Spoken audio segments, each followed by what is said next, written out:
Ustaz, macam mana? Kalau kita memang dah ditakdirkan sama Allah Subhanahu wa taala untuk melakukan solat. Benar.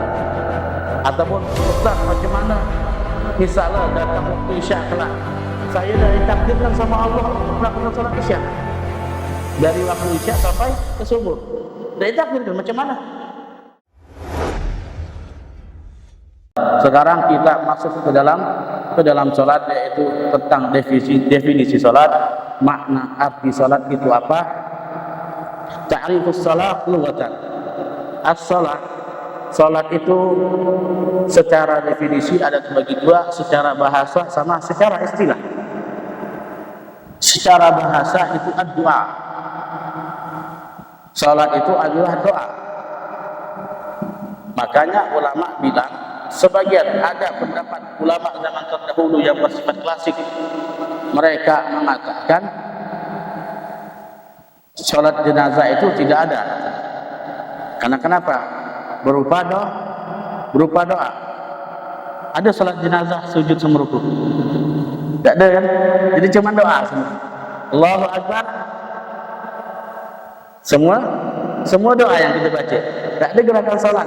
Maka ulama bilang ada sebagian solat jenazah sudah ada. Yang ada doa jenazah. Nanti bahas pula kita pemikiran yang mungkin janganlah kita bahas tentang itu dulu. Kita fokus ke fikih tentang doa sampai dah boleh dah mendoakan orang yang meninggal gitu kan. Nama solat jenazah. Ada yang bilang solat jenazah itu doa. Tak ada masyru'iyah solat jenazah. Jadi tentang solat dalam bahasa yaitu doa. Wa qila ad-du'a bi khairin. Ada ulama berpendapat bahwasanya salat itu ad-du'a bi khair. Jadi secara mutlak dengan makna doa saja. Sekarang ditambah. Ada yang bilang doa dengan kebaikan. Jadi secara umum sifat doa apa pun. Doa baik, doa buruk, doa yang mungkin tidak ada kebaikan, tidak ada keburukan, secara mutlak, secara umum. Nah sekarang lebih khusus lagi, ulama ada yang pendapat bahwasanya sholat itu secara bahasa adalah ad-du'a bi khair, berdoa kepada orang untuk kebaikan atau untuk diri kita. Makanya tentang doa, tentang apa? Wasalli alaihim, maksudnya salli alaihim itu apa? Bukan salat, tapi doalah kepada mereka dengan kebaikan. Salli alaihim, tentang ayat yang mengatakan Allahumma shalli ala sayyidina, kita lupa. Tapi tentang orang yang membayar zakat, setelah dia membayar zakat, kata Nabi Muhammad wasalli alaihim. Tentang ayat tentang hadis juga ada, apabila orang itu telah membayar zakat, salli alaihim, maksudnya doakan mereka dengan kebaikan. Makanya disyariatkan kita ketika kita telah membayar zakat ataupun orang yang kita lihat telah membayar zakat, doakan mereka. Ataupun tidak usah zakat, melihat orang yang melakukan bersifat berbagi sedekah, bersifat sosialisasi, bersosial kepada orang lain dalam bentuk kebaikan, baik dia berbagi dalam harta, baik dia berbagi dalam pengalaman, baik dia berbagi dalam ilmu, baik dia berbagi dalam hal-hal yang bersifat baik, doakan orang tersebut dengan kebaikan. Karena anjuran dari Nabi Muhammad, salli alaihim, doakan kepada mereka untuk kebaikan. Yang bilang Masya Allah, mudah-mudahan Allah Subhanahu wa ta'ala istiqomahkan, mudah-mudahan Allah Subhanahu wa ta'ala tunjukkan arahnya, mudah-mudahan Allah Subhanahu wa ta'ala kasih dia semangat, kekuatan semuanya. Jadi arti solat secara bahasa yaitu ad-du'a, berdoa. Apapun doa, semuanya kita harus ingat, doa itu bermacam-macam bentuk, bermacam-macam sigot. Ada yang berdoa mungkin doanya bersifat panjang, ada yang bersifat pendek, ada yang bersifat untuk dalam dhamir, bersifat pribadi, untuk orang lain ataupun untuk perempuan yang banyak ataupun untuk laki-laki yang lain. Nanti itu dalam tatanan bahasa Arab. Wa syar'an, secara istilah, secara pembahasan ilmu yang kita pelajari, yaitu tentang fikih. Apa itu makna salat? Salat adalah aqwalun wa af'alun.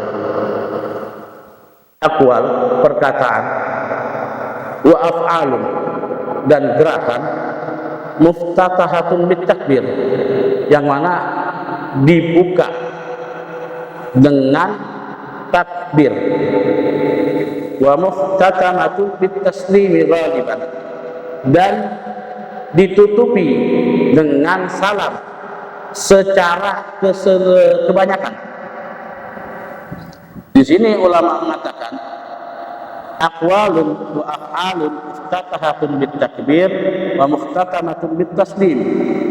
Salat itu adalah perkataan dan gerakan yang dimulai dengan kalimat takbir, Allahu Akbar. Sudah semuanya, kita tidak boleh melakukan apapun kecuali apa yang disyariatkan dengan salat. Wa muhtatamatun bitaslim. Kapan selesainya? Ketika kita salam, Assalamualaikum warahmatullahi wabarakatuh. Terus ke kiri, Assalamualaikum warahmatullahi wabarakatuh. Nanti secara perinci dalam gerakan-gerakan sholat, cara-cara bacanya semuanya bakal dijelaskan setelahnya. Pembahasan kita malam ini tentang makna sholat saja. Di sini aqwalun wa af'alun muftatahatun bitakbir, yang semuanya dimulai dengan takbir. Ketika kita sudah mengucapkan Allahu Akbar, semuanya kita tidak boleh memikirkan dunia kita, tidak boleh memikirkan segala sesuatu yang mungkin bersifat duniawi, yang mungkin melalaikan kita daripada Allah Subhanahu wa ta'ala. Gerakan kita harus fokus menghadap kiblat, semuanya jangan sampai melenceng ke kiri ke kanan, semuanya tetap fokus menghadap kiblat, hati tetap bertuju kepada Allah Subhanahu wa ta'ala. Tidak ada lagi kebencian kepada saudara kita, tidak ada lagi bersifat niat untuk keburukan, tidak ada lagi niat untuk hal-hal yang lain. Jadikan pada ketika salat kita, hati kita untuk kepada Allah Subhanahu wa ta'ala. Tidak ada niat riya, untuk dipandang orang, untuk dianggap orang, untuk mungkin diberi orang dengan hak-hak yang berbeda dari apa yang dia inginkan. Tapi ini tentang salat, aqwalun wa af'alun muftatahatun bitakbir wa muhtatamatun bitaslim, yaitu perkataan dan gerakan yang dimulai dengan takbir dan ditutupi dengan taslim ghaliban. Ada batasan diberikan oleh ulama dengan kalimat ghaliban, secara kebanyakan, hampir keseluruhan. Kalau kita lihat hampir keseluruhan, tapi salat yang dari makna ini ada yang disebut wa qaulu ghaliban, perkataan ghaliban kebanyakan, kharaja bihi annahu qad takunu salatu batan, mengeluarkan dari makna, arti, definisi yang kita bilang dimulai dengan takbir dari gerakan dan perkataan dan ditutupi dengan taslim, itu ada yang keluar dari makna itu, tapi masih bisa dibilang salat, masih bisa dibilang salat. Di sini aqwalan la af'alan, ada aqwal tapi la af'al, perkataan tapi dia tidak ada pergerakan, tidak ada gerakan, nggak ada ruku, nggak ada sujud, nggak ada julus baina sajdatain, nggak ada, tapi dia cuma aqwal. Di sini yang kita bahas tadi, salatin janazah, salat jenazah, nggak ada gerakan, tidak, tanpa takbir, tanpa ngangkat tangan, kita gini, Allahu Akbar, Bismillahirrahmanirrahim, baca Al-Fatihah, terus baca salawat, terus baca baca doa bil mayyit, doa kepada mayit, terus salam, tidak ada bergerak, berdiri, angkat tangan cuma sunnah. Nah, di sini maka ulama mengatakan aqwal, cukup perkataan tanpa gerakan, itulah dibilang sholat, tapi sholat jenazah. Wa sholatin marbut, dan sholat orang yang terikat. Orang nih misal jadi dihukum, dia diikat di batang, apa diikat di tembok, apa diikat di tiang listrik. Dia datang waktu sholat, macam mana dia sholat? Pakai agwal, cukup pakai agwal. Allahu Akbar, Allahu Akbar kabira, walhamdulillahi katsira, subhanallah wa tawassil, sampai akhir. Kemudian dia tutup dengan salam. Selesai salat. Dan itu dia dibilang salat, tapi dia tidak ada ruku, tidak ada sujud. Ada nanti syarat-syaratnya dengan isyarat. Kalau untuk orang yang mabuk, isyarat, dia mengisyaratkan dengan mata jalan. Dia terikat nih, kaki tangan diikat. Waktu sholat datang, macam mana cara sholat? Dia baca dari awal sholat sampai akhir, terus gerakan dia macam mana? Gerakannya cepat dengan isyarat dia, dengan mata, ataupun dengan kepala kalau dia bisa bergerak kepala. Kayak gini agwalan. Sholat dia cuma perkataan, tapi tidak ada gerakan. Tapi bisa dibilang dia telah melakukan salat. Cuma terus wal maridul ladzi yudri arkan as-salat ala qalbi. Orang yang sakit, orang yang koma. Orang koma berarti tidak ada pikiran lagi. Tidak, bukan orang yang koma. Orang yang sakit, yang tidak bisa bergerak lagi, tapi pikiran dia lagi berjalan, lagi sadar dengan kita. Ngomong bisa, cuman dia tidak bisa bergerak apa, badan kaku. Mulut cuma bisa bergerak, mata bisa memandang, hati lagi bisa merasakan, jantung berdetak, otak berjalan. Cuman itu sholat, macam seperti orang yang diikat. Dia baca dari awal sampai akhir, dari takbir bacaan sholat dia sampai tasbih dia baca. Terus untuk pergerakan dia dengan isyarat pakai mata. Ruku, sujud. Jadi itulah yang dibilang sholat dengan perkataan tapi tidak dengan gerakan, bisa dibilang sholat. Terus afalan, agwalan. Ada orang yang sholat tapi di afalan, cuman pergerakan yang dilakukan gerak sholat. Dia takbir, angkat tangan, ruku, sujud, duduk antara dua sujud, terus sampai sujud. Siapa itu? Tapi tidak ada agwalan, tidak ada bacaan, gerakan tidak dilakukan. Ada yang terjadi macam ini, banyak malahan, seperti orang bisu sholat. Orang bisu tidak bisa ngomong, tidak bisa baca, tapi dia bisa bergerak, dia bergerak, lakukan gerakan sholat. Sebisa dia lakukan sholat. Orang bisu dia wajib sholat. Subhanallah, syariat. Itu semua insya Allah jadi ahlus sholat. Jadi dia sholat, dia mengangkat tangan, ruku, sujud, itulah yang dia lakukan. Masalah bacaan tidak dibaca sama dia. Dia pun tidak tahu, kita pun tidak dengar. Jadi itu sholat yang dilakukan dengan pergerakan tapi tidak dengan perkataan. Itu sholat orang yang bisu. Terus la af'alan wa la aqwalan. Orang ini dia sholat, dia tidak pakai perkataan, tidak pakai af'al, tidak pakai gerakan sholat. Siapa itu? Gabungan dari orang yang pertama sama yang terakhir. Orang yang bisu, yang diikat. Orang bisu berakal kan? Dia berakal. Cuma aja karena tidak bisa, mungkin karena setelah dia mungkin terpotong lidah apa macam mana. Mungkin ada sebab-sebab yang lain sehingga tidak buat dia tidak bisa ngomong. Rupanya diikat di tiang listrik. Cuma mana sholat dah? Dia berakal. Dia sudah disolat. Sebisa dia dengan isyarat mata. Itulah sholat dia. Jadi sholat secara kebanyakan dilakukan dimulai dengan takbir dan ditutup dengan salam, dan pergerakan semua nanti bakal dibahas setelah dari perkataan dan gerakan bakal kita bahas setelah. Ada sholat, dia bisa dibilang sholat kalau dia seperti sholat jenazah. Sholat jenazah kita bilang sholat kalau dia tidak ada gerakan, tapi ada perkataan, pembacaan doa, itu bisa dibilang sholat. Itu sholat jenazah.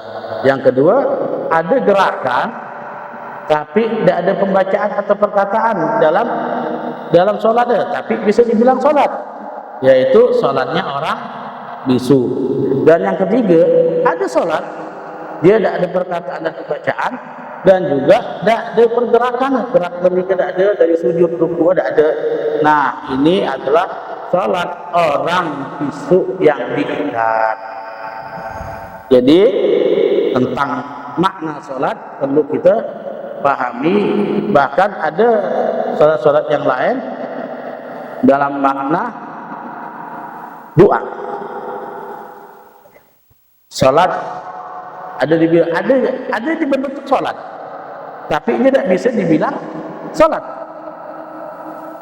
Dia kayak sholat, tapi tidak bisa dibilang sholat. Ada yang bisa jawab? Jadi gerakan sholat, tapi dia tidak bisa dibilang sholat. Ada kayak sujud tilawah dan sujud syukur. Karena sujud tilawah dan sujud syukur syarat-syaratnya semua kayak syarat-syarat sholat. Harus ada wudu, harus menghadap kiblat, dan dibuka dengan takbir dan ditutup dengan salam. Dia gerakannya kayak sholat, tapi dia tidak dibilang sholat. Dia dibilang sujud tilawah atau sujud syukur. Sujud tilawah ini ada ayat-ayat tilawah di Al-Quran yang kita disunahkan baca subhanallah. Di situ yang kita disunahkan baca itu setelah dengar ayat itu, baik orang yang baca atau yang mendengar disunahkan sujud tilawah. Dia menghadap kiblat, dia takbir Allahu Akbar. Nah, itu sajdatat tilawah. Allahu Akbar. Sujud langsung, baca sujudan, nak baca sesuai yang apa saja wajhal ladzi fatara samawati wal ard, dan sampai selesai terus dibaca, atau baca subhanallah rabbiyal a'la wa bihamdi, terserah. Kalau untuk sujud tilawah cuman sekali, sama dengan sujud syukur sekali. Itu dibilang sujud, tapi tidak bilang sholat. Sedangkan dia dibuka dengan takbir dan ditutup dengan salam. Dia sholat, dia sujud tilawah, Allahu Akbar, menghadap kiblat, baca niat nawaitu sajdatat tilawah. Kemudian dia langsung sujud, baca subhana rabbiyal a'la wa bihamdi secara singkat, paling enak. Dia langsung tasyahud, tapi tidak ada bacaan tasyahud, tutup tasyahud, tidak ada bacaan tasyahud, langsung assalamualaikum warahmatullahi, assalamualaikum warahmatullahi, selesai. Itu untuk di luar sholat. Kalau di dalam sholat, Ustaz, macam mana tentang sajdatul tilawah? Kayak kasus yang di masjid atas. Jadi ketika kita sholat, Allah baca ayat sampai ayat tilawah. Cuman sujud apa, takbir lagi. Setelah takbir, aku dia langsung tahiyat akhir, langsung salam. Nah, kalau untuk dalam sholat, dia langsung sampai ayat tilawah, dia langsung sujud, berdiri aja.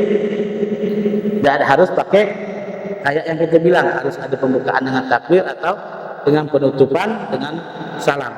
Nah,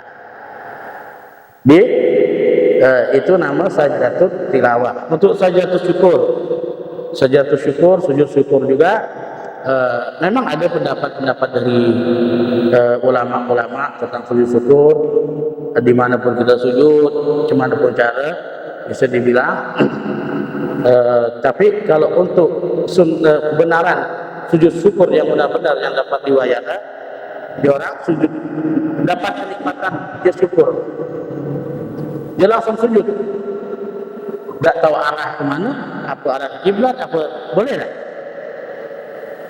Boleh tak?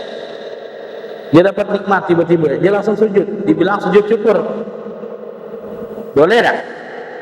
Dia dibilang tak ada kiblat, tak ada wudu apalah. Tiba-tiba dia dapat nikmat, dia langsung sujud syukur. Alhamdulillah.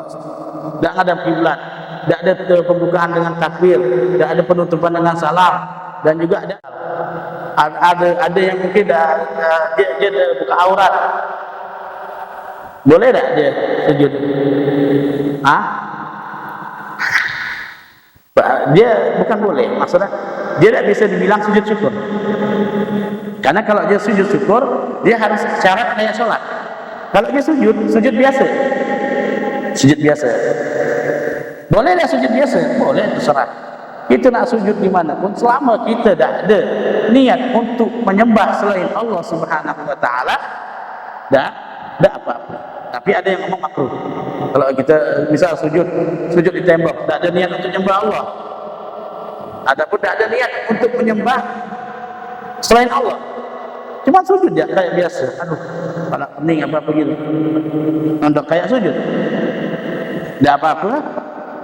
Tapi kalau misal dia ada niat sujud kepada selain Allah Subhanahu wa taala, maka hukumnya dia musyrik, kafir. Iktikad dia, keyakinan dan ideologi dia lah berubah. Sekarang kita membahas tentang Nabi Adam sujud kepada para malaikat sujud kepada Nabi Adam. Padahal malaikat disuruh menyembah Allah Subhanahu wa taala. Tapi kenapa malaikat sujud kepada Nabi Adam, manusia? Bukan sujud kepada Allah, ataupun setan diperintahkan oleh Allah Subhanahu wa taala untuk sujud kepada Nabi Adam. Waduh, masa Allah Subhanahu wa taala nyuruh makhluk untuk menyembah kepada selain Allah? Apa itu? Yang kita dapat cerita macam tu kan? Allah memerintahkan kepada malaikat sama setan dan penduduk langit pada zaman itu semua untuk sujud kepada Nabi Adam. Benar tak? Kalau kita nengok-nengok dia kan bisa rusak akidah kita. Wah, sujud dah. Di situ makna bukan sujud untuk menyembah. Bukan sujud untuk menyembah, di situ sujud penghormatan. Bukan sujud kayak sujud kita. Maka perlu kita belajar tafsir dari ulama-ulama. Sujud malaikat sama malaikat dan penduduk langit pada masa itu, kecuali setan, mereka sujud kepada Nabi Adam sajdatul inhina. Karena sajdatul inhina itu litta'dzim wa tauqir, untuk menghormati, untuk mengagungkan, untuk memuliakan. Litakrim itu digunakan kayak cara orang Jepang menghormati orang lain. Mengucapkan salam, itu yang disebut sajdatul inhina. Jadi dia tak berdiri tegak dan tak sampai ke ruku, setengah kayak gitu. Kalau sampai ruku, ruku pula tak boleh kan? Jadi boleh tak kita sujudul inhina kepada orang lain? Boleh. Bahkan untuk niat takrim mereka tanpa ada ruku pula, kita sampai ruku. Kan banyak tuh biasa kita banyak nengok di daerah luar, mereka sampai lewat tuh sampai ruku. Aku lihat kalau memang untuk jaga etika jarak adat mereka, ya kita apresiasi, tapi tidak sampai segitu juga kan. Nanti kita takut generasi setelah punya pemikiran yang lain sehingga nanti berubah. Tidak, lakukan sesuai yang biasa. Jangan sampai ruku juga, jangan sampai dada, cukup begini. Ataupun kalau kita biasa tangan ke belakang, tangan kita permisi secara etika. Ada yang sampai agak-agak ruku. Jangan sampai ruku kayak gini. Jangan sampai kayak gini. Gini aja, enggak apa-apa. Untuk menghormati, agak nondok dikit. Ini nama disebut yang terjadi di malaikat bersujud kepada Nabi Adam, dan penduduk langit semua bersujud kepada Nabi Adam, bukan sujud kayak lazimah sujud yang kita lakukan, tapi nama sajdatul inhina, sujud untuk setengah badan, sujud setengah badan kayak gini. Nah, itu inhina, nak turun. Nah, itu nama sujud yang diperintahkan oleh Allah kepada malaikat untuk sujud kepada Nabi Adam. Dan sujud bukan sujud bersifat untuk menyembah, bukan. Sifat sujud untuk takrim, untuk menghormati, untuk ta'zim, untuk memuliakan, untuk apa? Untuk bersifat taufir, untuk menghormati. Itulah sujud yang disebut sujud inhina. Nanti kita bilang, oh Nabi Adam, malaikat yang disuruh sujud sama Allah kepada Nabi Adam. Masa Allah nyuruh makhluknya menyembah kepada selain makhluknya?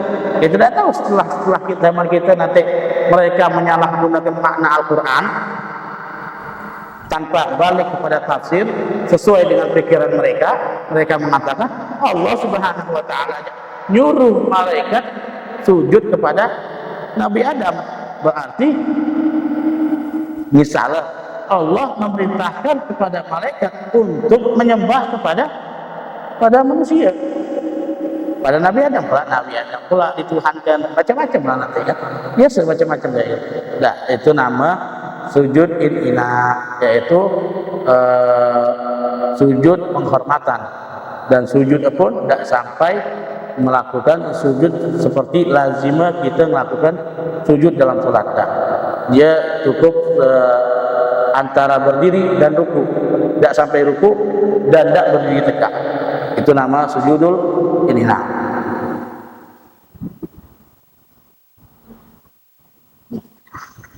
Di sini fardhu salat, keutamaan salat. Kemarin kita menjelaskan tentang ancaman salat. Nah, di sini ya, sebagian kita baca wa aqimis salata di dzikri. Di sini Allah Subhanahu wa taala berfirman, dirikan salat untuk mengingatku. Karena kenapa? Ulama ada yang mengatakan kalau kita nak berbicara kepada Allah Subhanahu wa taala lewat apa? Berkomunikasi kepada Allah lewat apa? Lewat salat. Nak berkomunikasi kepada Allah lewat salat. Jadi di sini wa aqimis salata li dzikri. Dirikanlah salat untuk mengingatku, kata Allah Subhanahu wa taala. Di sini wa aqimis salata tarafayn nahar wa zulfan minal lail, dan dirikan salat di antara kedua pojok antara dua siang, dua pagi, wa zulfan minal lail, dan malam. Tarafayn nahar waktu mulai zuhur subuh sampai maghrib. Ada tiga salat. Terus wazulafam minal lail sebagian malam, yaitu maghrib sama isya. Ada. Jadi lima waktu. Nanti kita bahas tentang waktu-waktu salat. Nanti kita bilang secara global dulu. Innal hasanati yudhibnas sayyi'at. Sesungguhnya hasanat, kebaikan, yudhibnas sayyi'at, menghilangkan, menghapuskan dari keburukan-keburukan. Terkadang itulah kita bilang, kita lah melakukan salah, melakukan maksiat, melakukan pelanggaran, kita langsung kias, langsung putus asa. Udah nak lagi dari sana kalau kurang melakukan kesalahan, karena kurang ajar ke dia. Dah. Ketika kita tempat melakukan kesalahan, jangan kita ikutkan kesalahan lagi, langsung ubah ke kebaikan. Aduh, waktu sholat datang, aduh, dan Allah apa? Kuni baru sudah mabuk, kuni baru sudah main slot, nak sholat, Allah baca Ustaz, dah, ikak serah, nak habis melakukan apapun, ikak waktu sholat datang sholat. Innal hasanat yudhibna sayyi'at. Sesungguhnya kebaikan yang kita lakukan itu bakal menghapuskan keburukan kita yang kita lakukan sebelumnya. Jangan sampai kita berpikir, itulah itu baik kita bilang, jangan sampai maksiat pelanggaran kita menjadi alasan kita untuk melakukan ibadat, tapi jadikan ibadat kita sebagai alasan kita untuk mencegah, untuk mengobati dari maksiat dan pelanggaran kita. Faqala sallallahu alaihi wasallam, innal abda idza qama fi salati futihat lahu al-jinan wa kushifa lahu hijab bainahu wa bain rabbih wastaqbalathu an-nurul ain ma lam yamtakhid aw yatanakha. Di sini tentang salat, fadilah salat dari hadis Nabi Muhammad, seorang hamba kalau dia melakukan salat, pintu langit terbuka, pintu surga terbuka, maka orang yang salat surga lah manggil dia. Bila ditunggu dia, di kapan orang, tapi jangan sampailah kita doa-doa berbiar. Bila dipanggil, bila ditunggu sama jalan kalau kita melakukan salat, kita melakukan kebaikan, nggak tahu, wah nih orang-orang yang ketunggu nih. Wa kushifa lahu hijab bainahu wa bain rabbih. Kita salat, tidak ada lagi hijab antara kita sama Allah Subhanahu wa taala. Tidak ada lagi kita pakai perantara, tidak ada. Jadi langsung kepada Allah Subhanahu wa taala. Wasaqbalatul ghurnain, dan ada ditunggu, disambut sama hurul ain. Ini malam ya lam yang takhid ya tanaffa, selama dia tidak ada batalkan salat. Wa inna fis salati la shifaa'un, sesungguhnya dalam salat ada syifa, ada pengobatan. Maka kalau kita bilang salat, lakukanlah salat. Orang yang sakit tetap harus salat. Orang yang selamat dia agak bernyawa, agak berakal dan dewasa, dia wajib salat. Mudah-mudahan dengan solat menjadi syifa untuk dia, penyembuhan dia, untuk apa semua. Lakukan solat. Nanti ada toleransi dalam orang-orang yang sakit, macam mana solat, macam mana boleh tak digabungkan solat di jamaah. Jadi ulama juga mengatakan solat itu afdalul ibadah sebenarnya. Jadi solat adalah ibadah yang paling afdal dari semua ibadah. Ibadah wajib yang paling afdal ibadah salat, karena kewajiban banyak, haji, puasa, zakat, yang lain-lain. Tapi yang paling afdal dari keseluruhan itu, dari yang kewajiban, salat. Ada ibadah sunnah banyak, ada sedekah, ada senyum, ada bersihkan rumah, ada semua yang paling sunnah. Yang paling afdal dari ibadah sunnah, solat sunnah. Itulah semua solat ibadah yang paling luar biasa, afdal dari segala. Karena di situ menunjukkan kita sebagai hamba Allah Subhanahu wa taala dengan menyembah kepada Allah Subhanahu wa taala. Beliau bertanya tentang seorang hamba dimasukkan oleh Allah Subhanahu wa taala ke surga dengan rahmat Allah Subhanahu wa taala, dan juga sedangkan Allah Subhanahu wa taala berikan kepada kita kewajiban salat. Kita lah salat terus atau dah dapat rahmat Allah Subhanahu wa taala belum masuk neraka. Itu maksudnya. Ya. Jadi rahmat Allah Subhanahu wa taala, semua dari hamba Allah Subhanahu wa taala masuk surga semua atas rahmat Allah Subhanahu wa taala. Tapi kita ingat, rahmat Allah Subhanahu wa taala maksudnya tidak ada ngebagi ke siapa pun. Jadi ini kata Allah Subhanahu wa taala, rahmatku, kejar rahmatku dengan ikat melakukan salat, dengan ikat melakukan kebaikan, dengan kalian melakukan puasa, dengan kalian membayar zakat. Kejar rahmatku dengan ini. Macam mana ayat Allah Subhanahu wa taala wa rahmati wasi'at kulla syai'. Rahmatku menyeluruh kepada seluruh. Tapi setelah ayatnya wasi'at kulla syai' fasa'aktubuha lilladzina yattaqun wa yu'tuna az-zakat walladzina hum biayatina yu'minun. Allah. Wa rahmati, rahmatku menyeluruh semuanya, seluruh alam semesta. Siapapun dia selama makhluk Allah Subhanahu wa taala tak lepas dari rahmat Allah Subhanahu wa taala. Tapi ingat, setelah fasa'aktubuha, dan akan kuberikan, kubagikan kepada mereka siapa? Lilladzina yattaqun, kepada mereka yang bertakwa kepada Allah Subhanahu wa taala, mereka yang beribadah, mereka yang melakukan salat, yang meninggalkan maksiat. Wa yu'tuna zakat, dan mereka yang bayar zakat. Walladzina hum bi ayatina yu'minun, dan mereka yang beriman kepada ayat-ayat kami, kebesaran-kebesaran kami. Jadi memang semua kita tak lepas dari rahmat Allah Subhanahu wa taala. Bahkan kita pun yang hadir di sini dengan majlis ini tak lepas dari rahmat Allah Subhanahu wa taala. Tapi usaha kita untuk mencari rahmat Allah Subhanahu wa taala harus ada. Maka nanti ini Ustaz, macam mana kalau kita memang tak ditakdirkan sama Allah Subhanahu wa taala untuk melakukan solat? Benar?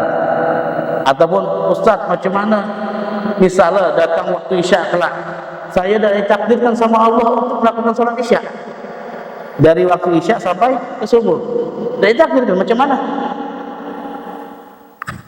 Benar tak? Ya sudah, kalau ditakdirkan Allah Subhanahu wa taala.